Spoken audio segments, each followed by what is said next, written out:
It's a great honor for me to be here at the Empire Club of Canada today, which is arguably the most famous and historically relevant speakers podium to have ever existed in Canada. It has offered its podium to such international luminaries as Winston Churchill, Ronald Reagan, Audrey Hepburn, the Dalai Lama, Indira Gandhi, and closer to home, from Pierre Trudeau to Justin Trudeau. Literally generations of our great nation's leaders, alongside with those of the world's top international diplomats, heads of state, and business and thought leaders.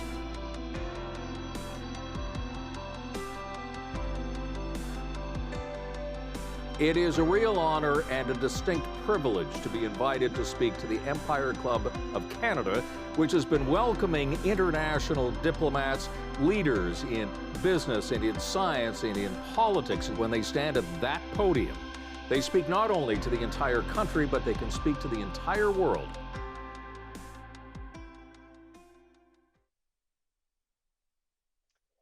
Good afternoon, fellow directors, past presidents, members, and guests. Welcome to the 117th season of the Empire Club of Canada.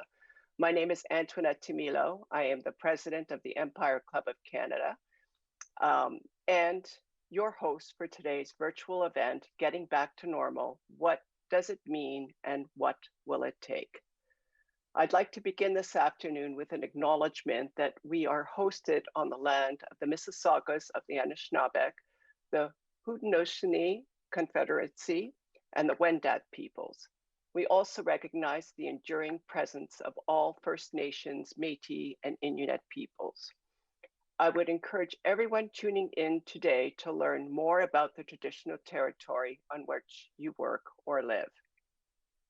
I now want to take a moment to recognize our sponsors who generously support the Empire Club and make these events possible. Thank you to our lead sponsor, Merck, and our seasoned sponsors, the Canadian Bankers Association and Connections of Canada. Last but not least, I also want to thank our event partner, BBC, and livemeeting.ca for webcasting today's event.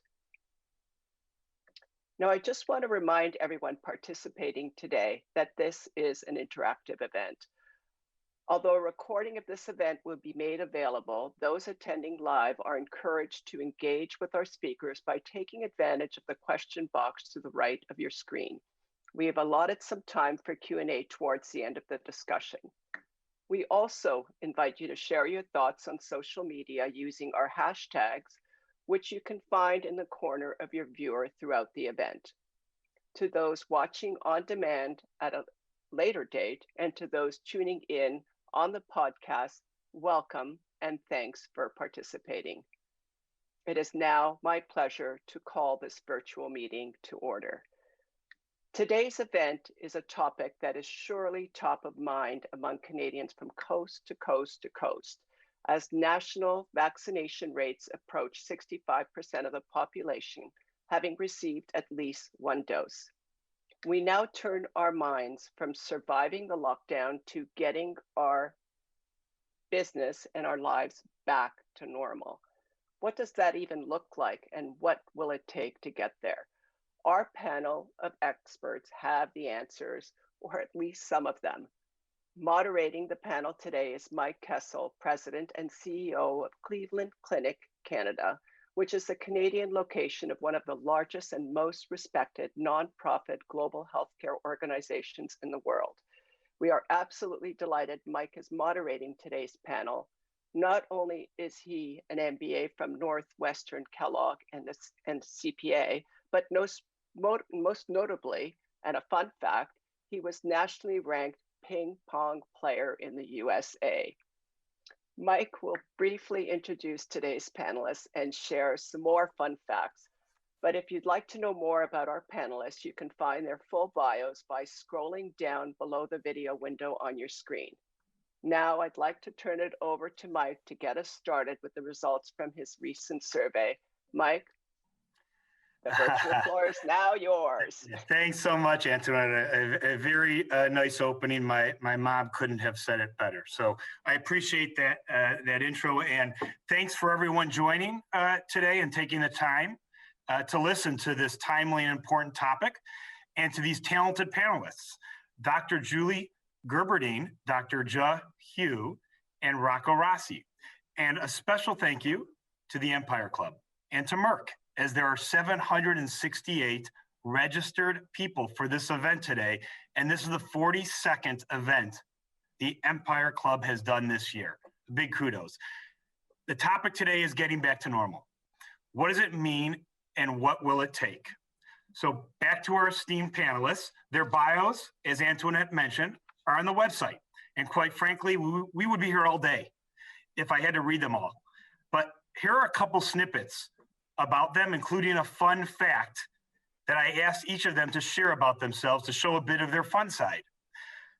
Dr. Julie Gerberding, EVP and Chief Patient Officer at Merck, where she is responsible for global public policy, patient engagement and advocacy, strategic communications, population health, and corporate responsibility. She was the director of the US CDC from 2002 to 2009, board certified in internal medicine and infectious disease with an undergrad and MD from Case Western Reserve, whom we, Cleveland Clinic, have a medical school with. Fun fact, she is fascinated with lions, and she has been tracking a large family of lions in Zimbabwe for several years. Thank you, Julie. Dr. Ja Hu, he's the chair and co-founder of 19 to 0 and is the primary vaccine rollout lead at the Alberta Medical Association.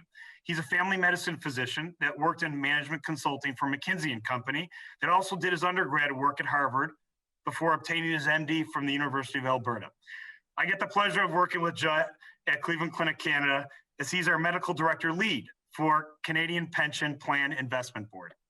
The fun fact about Ja is that he got stuck in a fence and needed to be rescued by a fire truck. This was last year. No, I'm kidding. It was at age 9. Rocco Rossi is the president and CEO of the Ontario Chamber of Commerce. I have to tell you, I looked over my friend Rocco's bio, and I have to say these 3 things describe him so well. A successful entrepreneur / business executive, a champion fundraiser, and a staunchly dedicated public servant. He was the CEO of Prostate Cancer Canada, Heart and Stroke Foundation, and is a past board member of United Way of Greater Toronto. He has his bachelor's in political science from McGill and a master's of arts in politics from Princeton. While there are a plethora of fun facts about Rocco, he chose the following. His parents wanted him to learn the accordion, and so they bought him a year's worth of lessons. After 2 lessons, the instructor gave his parents all their money back and made his parents promise that he would never be near a musical instrument again. Yes, that is true. Okay, on to the ground rules for this session. 1 is for the panelists and 1 is for the audience. The panel will answer your questions, and you could submit your questions via the questions tab. Okay, that's for the audience. For the panelists, 2 of these 3 panelists like to talk.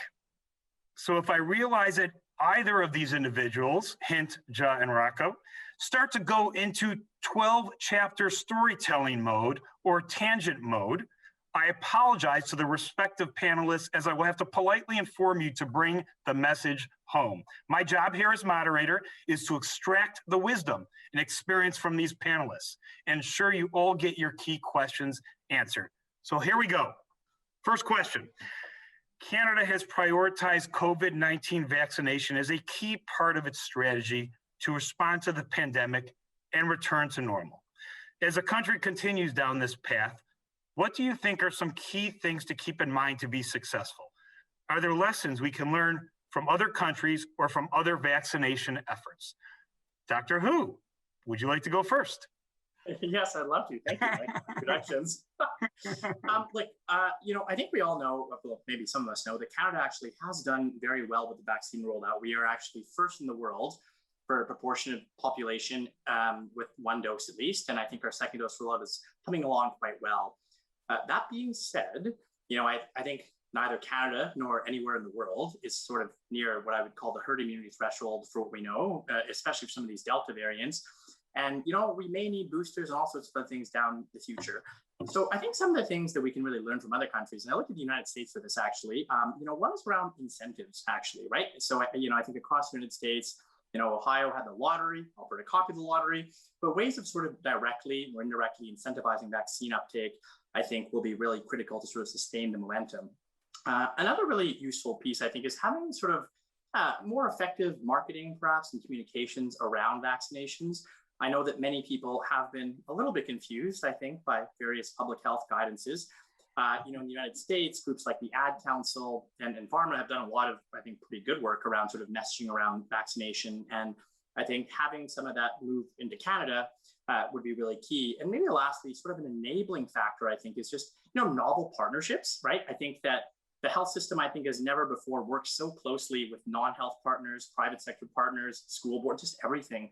And I think sort of sustaining those relationships and the knowledge and sort of approaches those groups bring to our vaccine rollout will be really, really critical to sort of ensuring a momentum stays and we don't, run to a fourth wave again. Well said. Rocco? Well, I agree with most of what Josh said. Full disclosure, I'm not a doctor. That's the other thing where I broke my parents' heart, is not becoming a doctor after not doing well with the accordion. But the key point where I would disagree or have a slightly different view is really on the incentives. I don't think this should be about knickknacks and million-dollar lottery prizes. I think what the government owes us is real clear guidance on what it is that full vaccination gives us, because that's the prize in all of this.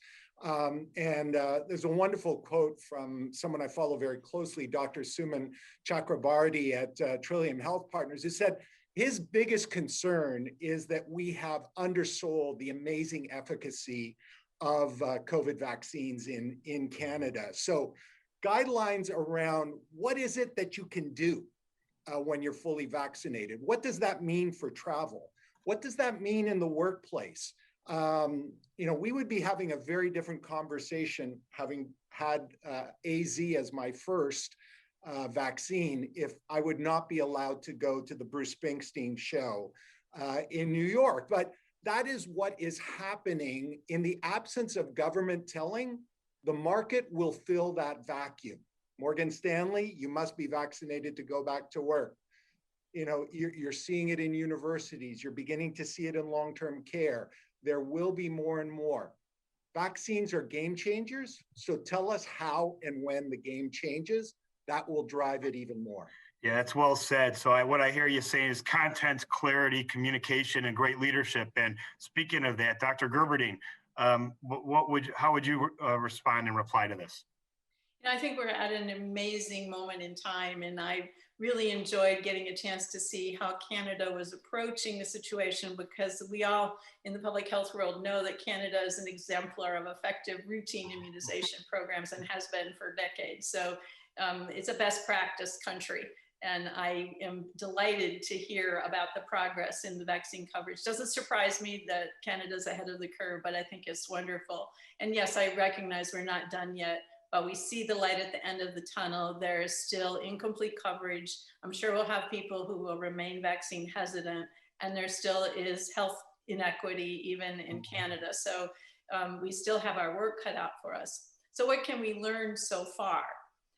We're at this interesting point where we're beginning to feel like we have contained this thing and can start thinking about recovery.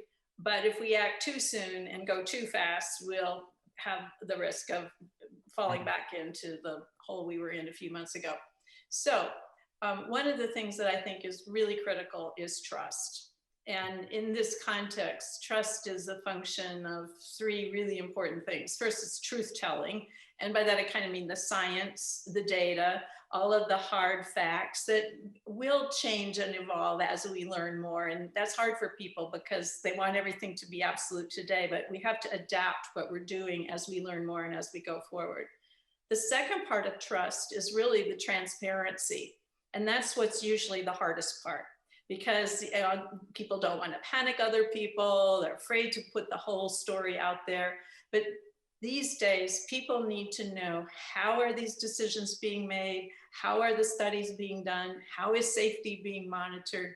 Who's getting vaccine? Who isn't getting vaccine? All of the nitty-gritty details that are part of the extensive social milieu that we operate in, we need to be open and transparent about the good news and the bad news in all of this. And then the last piece, I think you've already mentioned, Marco, that's really the issue of the translation, the telling of the story, not just by scientists who can come with their facts and their figures, but by real people who can contextualize the experience, make it real for people. For me, it became real when my brother was diagnosed with COVID and we almost lost him from a serious complication.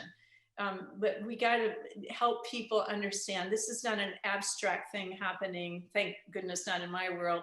It's affecting everyone, and we need to tell those stories in compelling ways to help people understand not just what's going on, but why their actions matter and how we can all work together in this context to do something about it.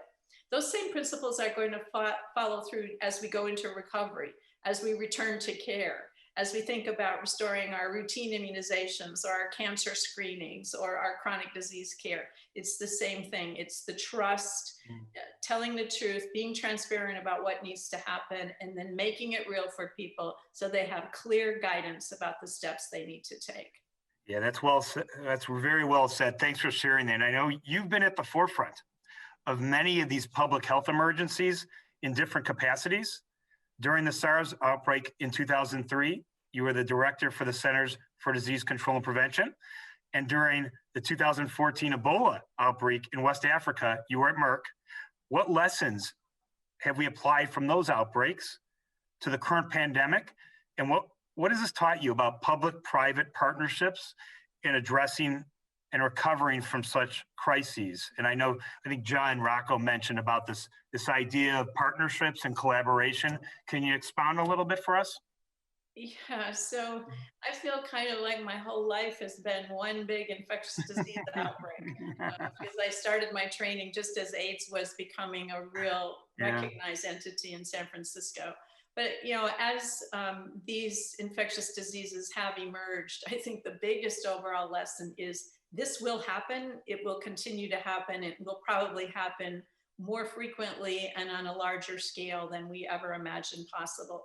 So while I'd love to think this is as bad as it can get, I know that's actually not really the case. So we need to have a whole different kind of biosecurity preparedness, and that takes a lot of political leadership, but it also takes an informed citizenry and activated people like us who can help create the case for why that would need to be true. I think the second thing that I've learned from these experiences is that they never are equitable.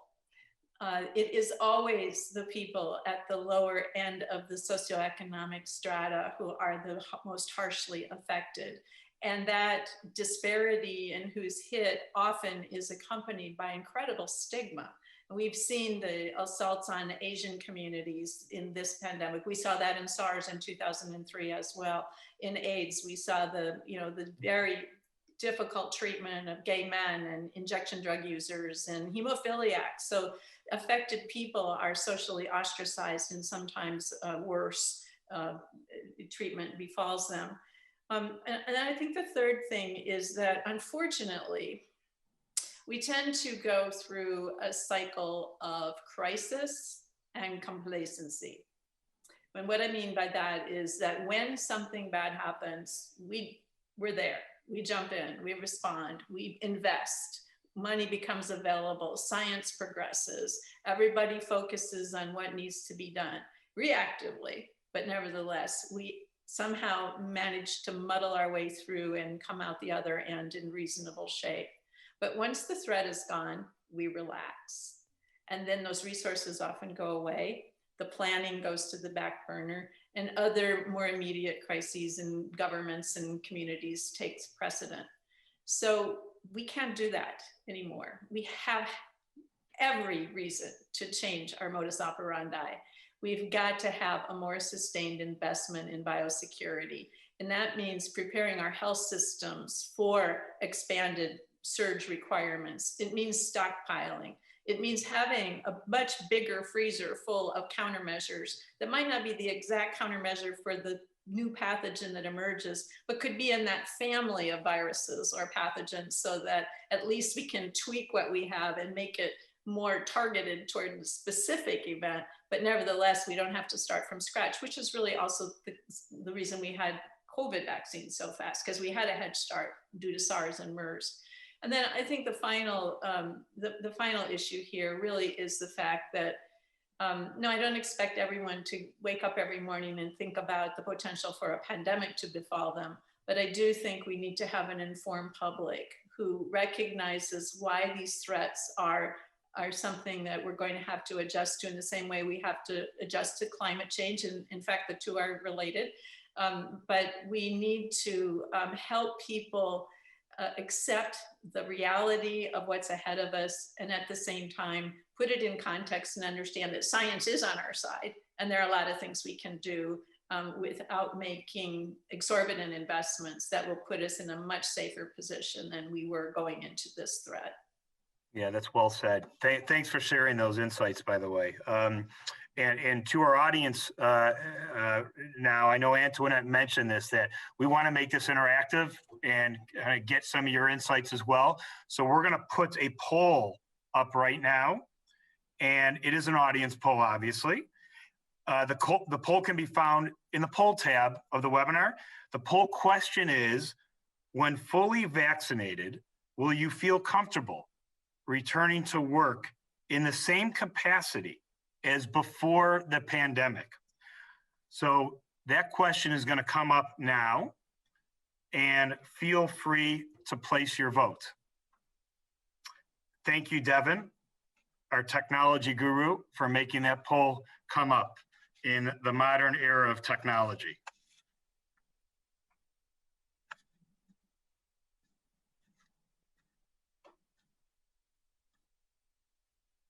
All right. Hopefully it is up and we are good and people are voting. We are going to move on to the next question. We've heard a lot about vaccine passports. Will Canadians need vaccine passports in the near future? If so, will these be mainly used for international travel, or will they apply to local mobility and events? Ja, would you like to go first on that? Happy to. So one of my jobs is to actually support the building of vaccine passports for the federal government. So I will say that, it's good you parsed out into sort of an international use case and a domestic use case. We'll definitely need them for international travel. I think, that is actually in many ways more contingent on what other countries require. So, will Germany require 2 doses of an mRNA vaccine? Will the US relent on its Bruce Springsteen? And that's sort of a domestic use case, I suppose. But we are sort of aiming to get these done, as quickly as possible. But there's some sort of coordination happening at the global level to ensure that the standards are sort of all the same. But rest assured, for international travel, they will be critical. I think the domestic use cases are actually more interesting in many ways, because you really have an infinite number of ways they could be used. Employers writ large can use them to limit or restrict what workers are able to do, and businesses can sort of use them to, again, limit or restrict attendance. If we look to the United States, we see actually, a lot more movement on this front. I think to go to a Giants game, you need either 2 vaccines or a negative test. A lot of US colleges are sort of mandating people be immunized in order to sort of go back to college, actually. Mm-hmm. But in Canada, we've been a bit more tentative, I think. And, I think that employers and organizations sort of balance 3 things. One is sort of like safety. And it's really obvious, I think most people, that fully vaccinated people are, that's sort of what you want. It's a lot safer. But there's also, concerns around, if we mandate or use these, will our customers be annoyed? Will our employees be annoyed? Mm-hmm.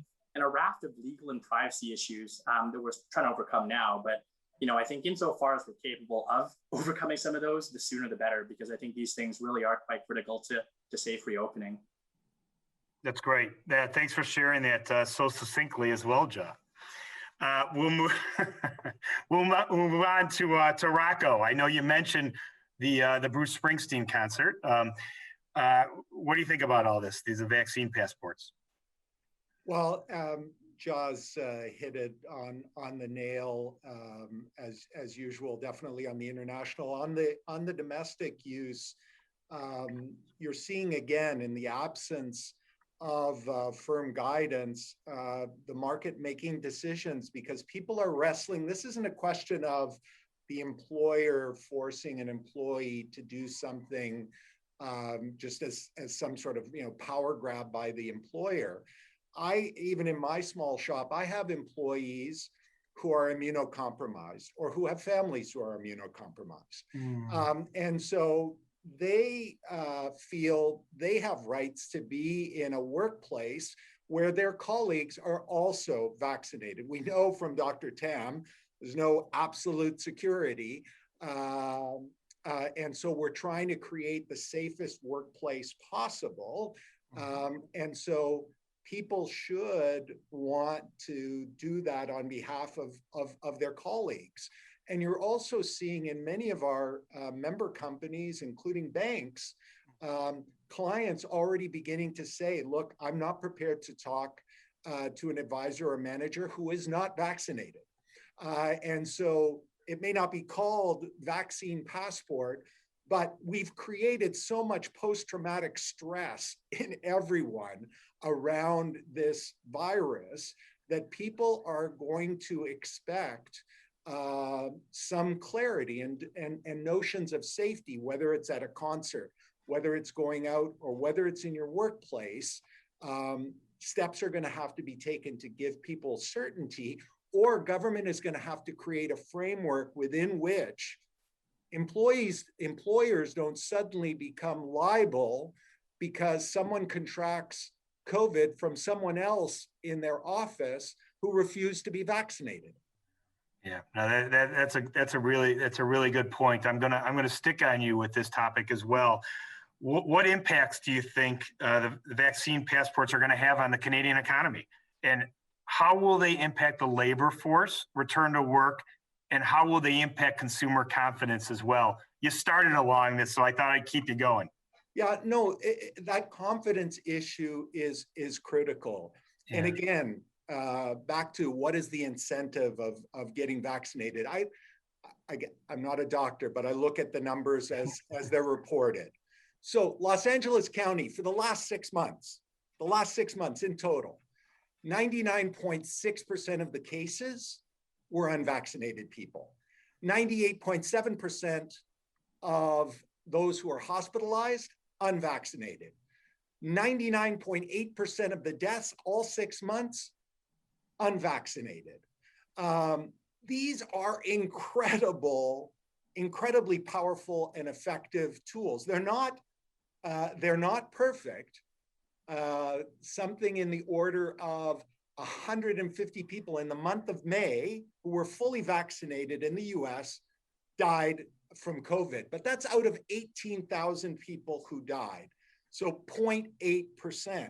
So again, all of that goes into people's minds. There's incredible certainty from it, which people are going to want and are going to expect. And again, it's going to be the rights of some individuals to privacy and to choice over vaccination, to the rights of others, their colleagues, their customers, their clients, the right to their security and knowledge that they're in the most secure possible environment. Yeah, thanks for sharing that. Joe, you want to add anything to that? Yeah, no, I mean, I think the sort of consumer worker confidence piece is so critical. I have this joke that I tell, I don't know if it's a joke, anecdote, like when Alberta left its first wave about a year ago, until half the province wanted to go out on the equivalent of Queen Street and get super drunk, and the other half were scared to leave their basements. And, that probably isn't good for anybody. And I think vaccine passports or some sort of proof vaccination can bring that confidence. And I know many people, I mean, we are pulling the audience right now, which is great. But a lot of my friends, colleagues, fully vaccinated, they still, you can still get COVID, risk is much lower. And I think knowing that those around you, particularly in a high-risk setting, like a hockey stadium, perhaps, or a close contact, like close confined workspace, really will allow people, I think, to feel better about going back to the things they used to do, which will afford a huge, I think, competitive advantage to any Canadian business enterprise. And so we need more of these and really need to get over some of these legal kinks and privacy kinks. So, as quickly as possible, I think. Thanks for sharing that. I'm gonna go off script, which is typically a nightmare for the panelists, but I'm gonna do it because this is a very smart group. We put up the poll question, which we're about to show. Don't show it yet. When fully vaccinated, will you feel comfortable returning to work in the same capacity as before the pandemic?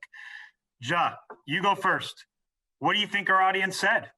What percentage of people are comfortable going back in the same capacity and what percentage are not? Take a guess. 75 comfortable, 25 not. Okay, Rocco. He's a doctor. Who am I to say no to? Okay, Dr. Gerberding. East Canadian, who am I to say? Oh my Lord. Okay, so with that, let's put up the results.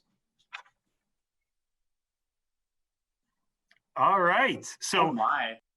Yeah, basically 50-50. So interesting results from our audience poll. What actions will Canadian businesses have to take to get workers' confidence high enough to come back to work? Will we be going back to normal? Or is there a new normal for Canadian business? What does this new normal look like? When fully vaccinated, will you feel comfortable returning to work in the capacity as before the pandemic? Rocco, we'll let you go first. Sure. I think part of the issue is the question conflates two issues around the back to normal. Because the new normal, one of the things that we did learn through the pandemic that many employers resisted pre-pandemic is the notion of significant amount of time of work from home. There was real doubt that you could maintain productivity. The pandemic has shown, and let's be clear, not everybody has the luxury and the choice of work from home. There are many sectors where you have to work in person, and let's never forget that. But for those, and I would assume many of those who are, coming into the Empire Club event, are those who have that option, are more office-based workers than construction workers or plumbers or electricians. And what definitely many of my own employees are going to want some days and believe that some work from home. So that's some of, I think, that 50-50. But then the safety issue is not only going to be what I can provide within my workplace, but it's also getting to the workplace. So this is why these standards, guidance, and structures are so important, because as an employer, I could do a great job of making sure my office is fantastic. Mm-hmm. But if public transit doesn't have that same level of standard, how do my employees get from home to work? Yeah. How do you, within the context of buildings putting, thousands of people up through elevator banks, how does that get structured if you're not sure about vaccination status, et cetera? So these things are all going to have to be worked out. And you see that if you have a circumstance where 50%, and it's not just a matter of, I'm going to spend some time at home, but I really question whether I can go back safely into the office, that will kill the economy and kill any real chance at recovery. Yeah, I got it. And I see Dr. Who laughing. It always scares me, but we will go to Dr. Who next. I was just going to say that clearly being a doctor, we're a Canadian doctor, gives me no insight into what the people are thinking. So you should probably discount everything I say from now on. But I mean, I think Rocco's spot on. I mean, there's going to be a new normal. Maybe I'll call it a new optimal normal that's different than the old, right? We've been able to do lots of cool things. That's one of the silver linings of the pandemic. Now, what that new normal looks like will differ for every organization. In the healthcare sector, there will be more virtual care, but still lots of in-person care. In certain industries, like maybe consulting, there'll be a lot more virtual stuff.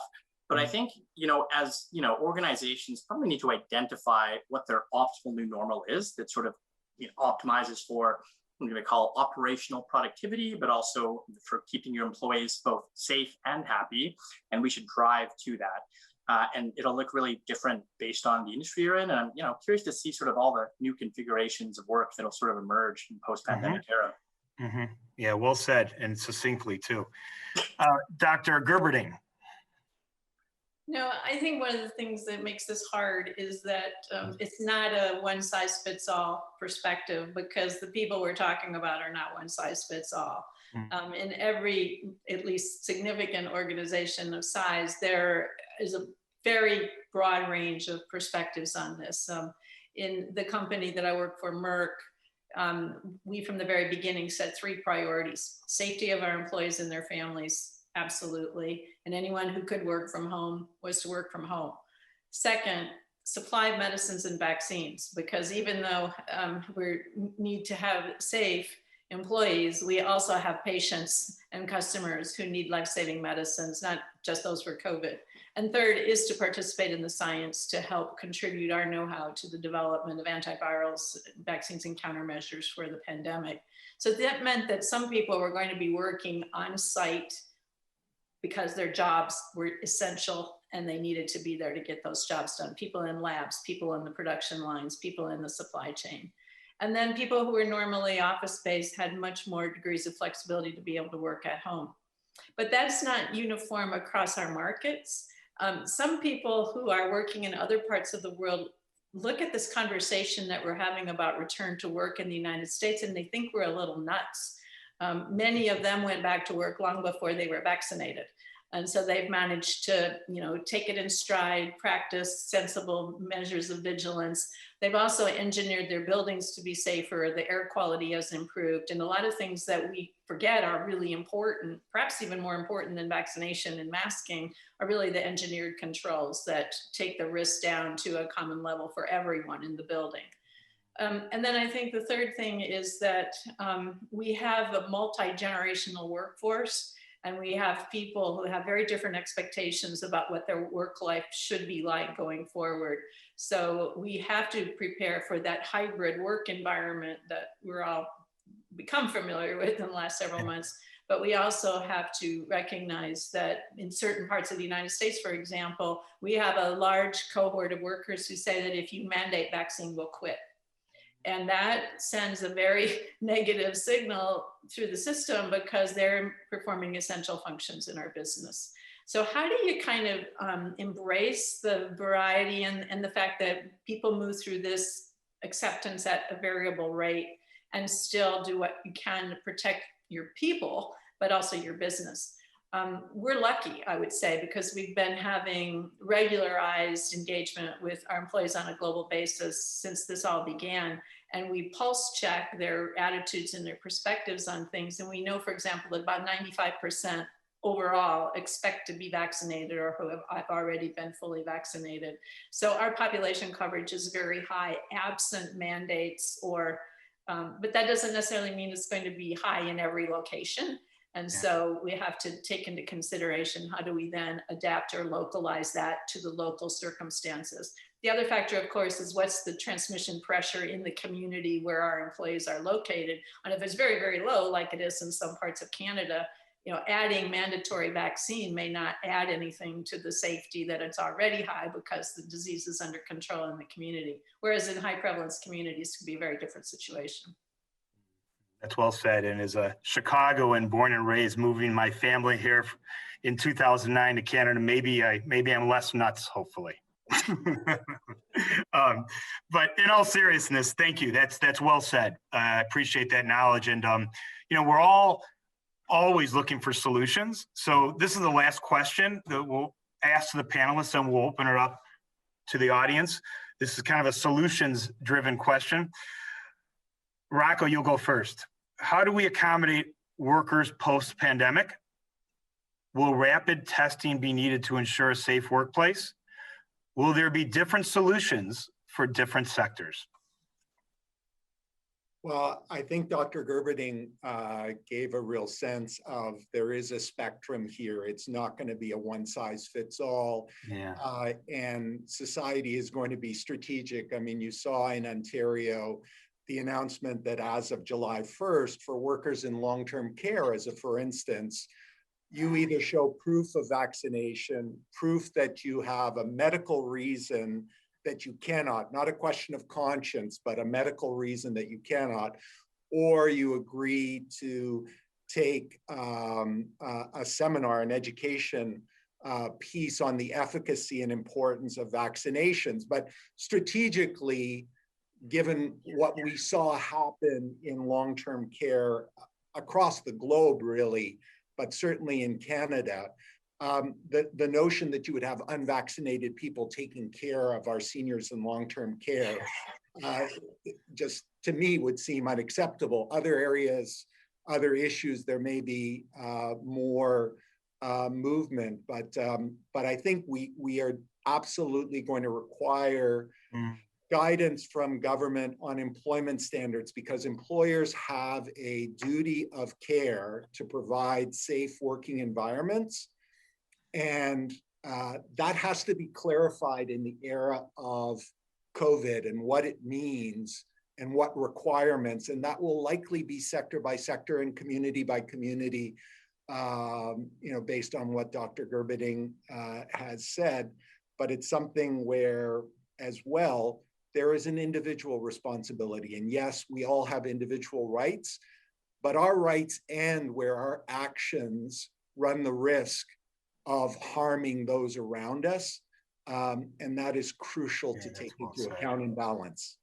Yeah, that's very well said. Dr. Gerberding, would you like to comment on that?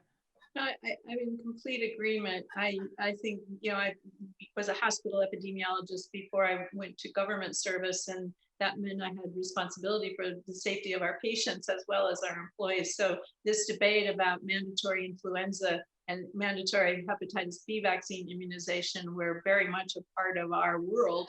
And the arguments in healthcare settings are very different than they are in a lot of other environments. In the not distant future, we could really end up in a world where the influenza threat is actually greater again than the SARS-CoV-2 threat. So this has kind of a snowballing effect. And we have to think very carefully about what common sense would dictate as the best way to do the right thing for the greatest number of people that we can. But clearly, vulnerable people in healthcare settings or similar institutional settings are extremely high risk. We don't need to do that study again. And I think it makes sense that it's being challenged in the courts in the US right now. Houston Methodist applied you're an employee in our hospital, you get vaccinated, or you choose a different career.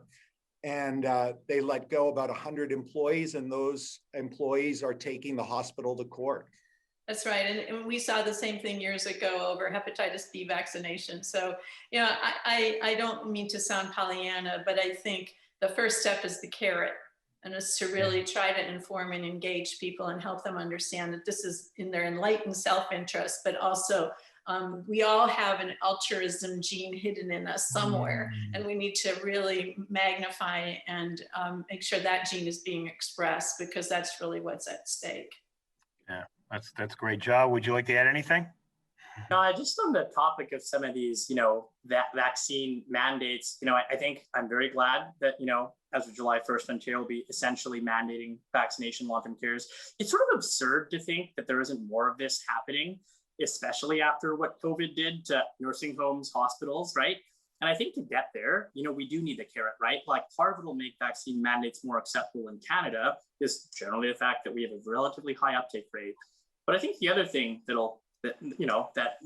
will be needed is, like, organizations need to, frankly, somebody's got to be willing to be sued, right? Like, we need some case law on this. I'm sure there will be lawsuits, but we get through them because, we're working in mandated influenza, Hep B, but neither of these diseases today have had nearly the effect of COVID on our people's health and our society. And I think we need to be brave and just, bite the bullet and do some of this stuff and make some case law. I'd prefer government policy before putting this into the courts, because this is all about time. This is all about ensuring that we don't get a fourth wave and that these unnecessary deaths come to an end. And having it drag on in the courts for years is not the good option. I think you're right on there. I think this has been great. This is kind of the formal presentation today is that's the last question we had kind of prepared, but this is outstanding. We still have basically 15 minutes or so to talk about some of the questions from the audience, of which there are many. So in an interest of getting through all of these questions, what I thought I would do, I would pick one of you to answer it, okay, and not go around the horn with everyone. But if you think you want to contribute on top of that one person, feel free. So the first question here, thank you to the audience. We'll go to Rocco. How can we encourage all employees to get vaccinated? Number one, leadership by example. I posted, my entire history around vaccination, getting the appointment, showing the pictures, having all of the leadership do it, exposure to experts, to webinars, provide the facts. I mean, again, Ontario doesn't need another lottery. It needs to know what it is that people get when they're fully vaccinated. And I think the greater clarity and the more freedoms you get back with that, the greater, to Dr. Gerberding's point, there's an amazing carrot, right? 99+% of those affected are those non-vaccinated. I'm going to chime in here on the incentives thing. I mean, I think what we need is actually everything, right? So that includes Rocco posting his vaccine journey on social media, very important. And, you do want the carrots. But look, for some people, being able to travel, I'll call that a type of incentive, will do it. And I think that, from the high up policy to the down low, having those relationships and the trust, we need to just throw everything at this problem. And I do feel like the lottery may or may not work, but, it is pretty darn cheap compared to, the cost of the pandemic. So, gotta do it all. I also want to chime in here because we're focused on COVID vaccine for obvious reasons. We got to contain this thing. But there's this insidious problem that's going on in our society that has to do with the fact that our attention is over here, when in fact, the things that were killing us before this pandemic are still very much alive and well. And that includes our chronic diseases that are not being managed well because people aren't getting back to care. In the United States, we did already see excess mortality from cardiovascular disease, strokes, kidney failure, diabetes out of control, et cetera. Second, our immunization programs are suffering. Our young children are not getting vaccinated. Our adolescents are not receiving their vaccines. I think it's in Alberta where prior to the pandemic, the rate of 2 doses of HPV protection were somewhere around 65% in boys and girls, and those have dropped to 10% or less. So that means there's a cohort of kids that are at risk for cervical and other HPV-related cancers. Same thing is true with adults and vaccines. And on a global basis, don't even get me started on measles, the canary in the coal mine, where more than 100 jurisdictions have stopped or delayed their childhood immunization programs. And we know we're going to see measles outbreaks. So in a sense, how to normalize the COVID immunization requirement as the first step to return to a new normal. But at the same time, if we don't also return to care, get our checkups, manage our chronic diseases, and for goodness sakes, participate in the broader spectrum of routine immunizations, we're going to see an impact from COVID that far exceeds the actual mortality rate from the virus itself. And that's all preventable, but we need to be championing that return to care at the same time we're championing return to work. Yeah, right on. I'm going to stick on you, Dr. Gerberding, if you're all right with that, with another question. How do we address certain employees' anxieties post-vaccination to assist a more inclusive reopening? This is really, I'm glad there's a broad issue of mental health issues here. Yes. And anxiety and fear and stress and everything that people have been asked to accommodate and adjust to in the last year can be really overwhelming. So it isn't just about coming back into the work site, it's the whole context of the pandemic. We track our claims benefits for mental health disorders. The government statistics on ER visits for substance use related disorders. All of these trends are suggesting that people are really struggling to cope. And that's not going to get any better. But I think in terms of returning to the workplace and creating a welcoming, comfortable environment, the first step is to listen. And really allow people to express their anxieties and their concerns. You know, when the number you put up, the 50%, I actually did that survey. I didn't personally do it, but someone on one of my teams did that survey, and their numbers were even less confident about coming back to work than what you put up there right now. They had better numbers after Labor Day in the US. And, you know, as time wears on and more people are vaccinated, I think that level will return. But also, in addition to listening and validating and supporting people's mental health needs, I think it's really, really important that we adapt a flexible approach. That managers understand that they need to adjudicate who's working from where, when, with the maximum amount of flexibility, because this has been so hard on families and couples and individuals that it's going to be a variable rate of return to good mental health and a variable rate of return to the work site with confidence. And I think a lot of us are kind of doing it gradually, like we're going to have a site meeting on such and such a day. So please try to be there, but if you can't, we'll Zoom anyway. You know, can ease people into it. I went through it. The first time I went back to work 15 months after I went into self-imposed quarantine, I was pretty uncomfortable about being in the workplace and wearing a mask and like who's not wearing a mask and why not, and you know, and I'm supposedly an expert, so I think it's time as much as anything. Time, patience, and flexibility. Yeah, thanks for sharing that with us. By the way, I appreciate that, and I have to tell you. You know, this next question is a border question. So I'll probably ask Rocco, but I'll have to come back to you, Dr. Gerberding.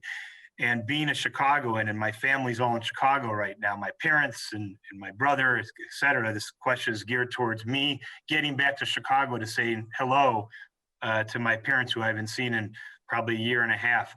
The question is, how will we open the US-Canada border? It looks like the US is stalled at almost 50% of the population fully vaccinated. Canada in July will be over 50%, if not 60 to 70%.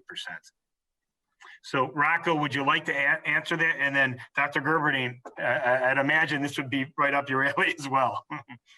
Look, the federal government has taken some preliminary steps on that with respect to Canadians who are fully vaccinated and the quarantines at the hotel that can disappear. But it creates these bizarre circumstances where, you know, married couple, the husband is Canadian, fully vaccinated, the wife is American, fully vaccinated. Under the current regulations, coming back over the border, the husband can go home, the wife who's American has to quarantine in the hotel, which is nuts. Right? There has to be clarity, and particularly nuts because this is a couple that loves each other. So, you know, they do want to be together and not, oh, I don't mind if my wife is quarantined. But seriously, this is really where the carrot of you're vaccinated, and given the numbers, we have to move quickly that the fully vaccinated can cross that border, and you need that passport. You need that proof to make that happen. It's important for family reunification. It's important for travel. It's important for the tourism industry. You know, we've got border towns that if they miss another tourism season, I mean, you're wiping them out for the next 5 to 10 years of recovery. Yeah, thanks for sharing. Dr. Gerberding, you want to chime in on that at all? Yeah, I totally agree that, you know, as a practical matter, people are going to find that it's worth their while to be vaccinated because they can have more degrees of freedom. They can go on cruise ships. They can do a lot of things that they love and want to do without having such a hassle. So I think as a practical matter, we have to deal with this, but it's also an opportunity for allies, particularly United States, Canada, Mexico. We need to sit down and solve this collectively and collaboratively in ways that make sense. And I hope the spirit of the US engagement is such at this point in time where that's a realistic opportunity to kind of reestablish our relationships and our problem solving approach to things. And I say that sort of in our North American context, but actually that's a global issue. You mentioned earlier private-public partnerships, but I think those private-public partnerships have to take on a much more deliberative and spirited sense of how does the private sector really participate in these decisions, because we have so much at stake if you're a multinational company. How does the private sector engage with public health and government in ways that really builds trust and helps contribute to the solution of problems rather than our usual adversarial stance on some of these important topics. And then I think, you know, the alliances, our trade associations, our international, you know, G7, G20, these mechanisms, we really need to roll our sleeves up and say, look, these problems can be solved. These are not technical problems. These are political problems, and good people who want to do the right thing for their people can figure out a way ahead here. Thanks for sharing. This is the last question, then we'll turn it back. We'll conclude and turn it back to Antoinette. This is a very good question. And I'll turn to Dr. Gerberding again first, and then I thought Ja could chime in on this one as well. How will we keep COVID from coming back with all the new variants? We all know about Delta and Delta Plus, et cetera, if you will. So given your role in the CDC from 2002 to 2009, given your internal med and infectious disease background, Dr. Gerberding, enlighten us on kind of an answer to this question. Then Ja, I thought you could chime in as well, which would be great. So of course I don't know. But, you know, putting my version of a crystal ball in front of me, I would say the following. Coronaviruses have proven that they spill over, and they've also proven that they can evolve even absent antiviral and vaccine selection pressure. So we need to expect that coronaviruses are going to be part of our collective future. And this particular coronavirus has already spilled over back into the animal kingdom and could very easily have established reservoirs in, say, minks or ferrets. So even if we were able to eliminate it from human beings, which I don't think is in our future in the short run, it would just have a chance to spill back over because that's what viruses do. So we need to expect that this virus is going to be with us. And that means two things. One is we have to have better detection systems so that we see it when it happens and hopefully can preempt it. And second, we need better countermeasures. And as excited as we are about the 1.0 version of these vaccines, their incredible efficacy, they're not broad. And so we need to look at what's the 2.0 vaccine. Does it have multiple variants in it? Do we have a more universal vaccine that includes something besides the spike protein? Do we have better adjuvants? What can we do to create a durable response? And what will it take to have a universal coronavirus vaccine for at least the beta coronaviruses in the family that this one is coming from? So we've got our work cut out for us, but science is on our side. And I really think that this is within reach. If we invest and stay the course in driving that science forward and don't just give up because we, in the short run, have solved this problem, we will be able to find solutions to coronavirus. The other piece of that, of course, is antivirals. Is if we had effective treatment for hospitalized people, this would be no different than the coronaviruses that have plagued us for decades, if not centuries. An annoying respiratory infection, but not one that's life-threatening. So we need to continue to work on the treatment of the virus itself. And we proved with HIV and several other viral infections that that's within scope. We just need to invest and continue to drive that opportunity forward. But science is on our side. That's my take-home message. That's awesome. Thank you. And John, I'm so sorry to make you go after Dr. Gerberding on this. Well, you have 30 seconds and then, yeah. No, I'll be succinct. Look, I mean, I think half the equation is science and the other half is access, right? 3 of our named variants come from low middle income countries. Right now, about 2% of global vaccines have been administered in Africa. And I think, you know, science is pretty friggin' amazing. But in terms of getting those vaccines to everyone in the world, you know, that's more of a political economic challenge. And we need to really address that one as quickly as possible. So, yeah. That was great. Thanks, Joe. You did amazing. And to the 3 panelists who are wonderfully talented, very honest and great evidence and great data and great personalities. Thank you to all 3 of you. I will now turn it over to Antoinette. And of course, thank you to the fabulous audience, Empire Club and Merck for this event. Go ahead, Antoinette. Thank you, Mike, Dr. Gerberding, Dr. Who, and Rocco for your insight into what it will take to get back to normal and what the new normal will look like for Canadians and Canadian companies. It feels like there are still challenges ahead, but there is finally some light at the end of the tunnel. I would now like to introduce Jennifer Chan, Executive Director, Policy and Government Affairs from Merck, to deliver some closing remarks. But first, a short video from Merck.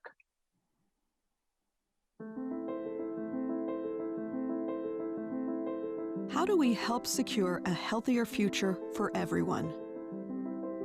By seeing things in ways others don't. Here at Merck, we are purpose-driven, with a commitment to making an impact that's sustainable. To us, doing good for the long term and operating responsibly are one and the same. That's why for all we've created inside the lab, many of our important inventions take place beyond it. Our success is built on driving long-term value, not just for our company, but for society. For us, corporate responsibility means upholding our ethics and values, expanding access to medical breakthroughs, minimizing our environmental footprint, and building a resilient workforce. Through partnership, investment, and endless invention, we will overcome barriers to providing a healthier future for all. Not just for the next quarter, but the next quarter century.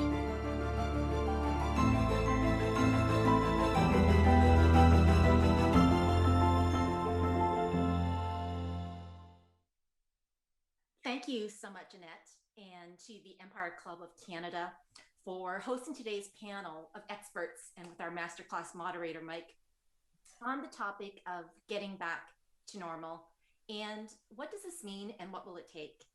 And I wanted actually to close today's panel with a few remarks on this particular topic. So the first is regarding the need to continue to strengthen vaccine confidence. We know that the public's trust in vaccines and the science is pivotal to economic recovery, and the measures to strengthen vaccine confidence with the need to translate the scientific evidence such that it is relatable, digestible, and actionable for the general population is critically important for national public health security. The second is regarding the impact that COVID-19 has had on our routine vaccinations in Canada, and really the need for the recovery of our publicly funded immunization programs. We know that catch-up vaccination following a prolonged period of interruption or reduction in immunization services, like what's happened with our grade school immunization programs, may require large-scale intensified efforts to really identify and seek out those groups, those boys and girls and adolescents who have missed vaccination. And so it's really, really important to be able to close these immunity gaps, to be able to get us back to that pre-pandemic progress that we made on seeking immunity. That was really, really hard one. So we truly encourage provincial governments, public health networks, private sector to continue to work collaboratively to restore those grade school immunization programs that were postponed when schools shifted to the virtual learning well over a year ago. And the third and last but not least is really regarding the need for an enabling environment to continue sustaining scientific and technological innovation and investment. So as Antoinette mentioned earlier, so signs of hope and feelings of optimism as the overall COVID cases are declining, we must not take our foot off the gas pedal. We need to remain vigilant as the contagious variants are becoming more dominant. We need to continue to work together as multi-sector partners through public-private collaboration with governments, public health, private sector health system leaders. And there really needs to be a continued prioritization of scientific innovation as a cornerstone of our health system resiliency. So thank you so very much to all of you who have joined today's event and discussion. And with that, back to you, Antoinette. Thank you, Jennifer. And thank you, Mike, Dr. Gerberding, Dr. Hu, and Rocco, and everyone joining us online today or watching and listening on demand at a later date. Coming up next at the Empire Club of Canada tomorrow at noon, the Honorable Jean Augustine will be moderating a discussion on building better in 2021 with National Chief Perry Bellegarde and Professor Margaret McMillan. Then on July 8th, join us to learn about the future of elder care in Canada with Andre Picard, Globe and Mail journalist, Linda Knight, CEO of Care Partners, and Dr. Sinha, Director of Geriatrics at Sinai Health System and University Health Network. More details are available at the empireclubofcanada.com. Registration for all virtual events is complimentary. We hope to see you then. This meeting is now adjourned.